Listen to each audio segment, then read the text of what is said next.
Курманчылыкта жараткан Алла буйруп атат. Бир арамдыкты көрүп турган болсоң, колуң менен токтот. Колуң менен токтота албасаң, тилиң менен токтот. Тилиң менен да токтота албасаң, ошону жеп көр дейт. Көрдүңүзбү? Мен Кыргызстанда арамдыкты көрүп туруп, алты саным аман туруп, акылым жетип туруп, эмне үчүн мен ушуга күрөшпөшүм керек? Адам болчу, дин болсоң ошол бол. Кайсы кесиптин ээси болсоң ошол бол. Бирок адам болуш милдеттүү. Мен Алланын алдында кантип жооп берем? Не деп жооп берем?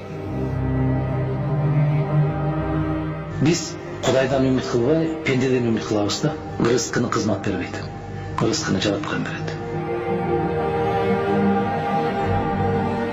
Алхамдулилlah барыбыз мусулманбыз. Жараткан бул аламда кыргыз кылып, мусулман кылып жаратып койгон үчүн чексиз бактылуубуз биз кадырбыз. Кайрымдуулукту жасап атканда оң колуң бергенди сол колуң билбесин. Мен көкүрөк какканды өтө жек көрөм. Муну жасадым, аны жасадым деп. Мен элдин ыраазычылыгы үчүн жасабайм, мен Аллахтын ыраазычылыгы үчүн жасайм. Столуңда жерге кирсин, бийлигиңде, байлыгыңда жерге кирсин. Кеп каргышта турат. Каргыш тиет. Тийбей койбойт. Кеп элдин каргышында турат.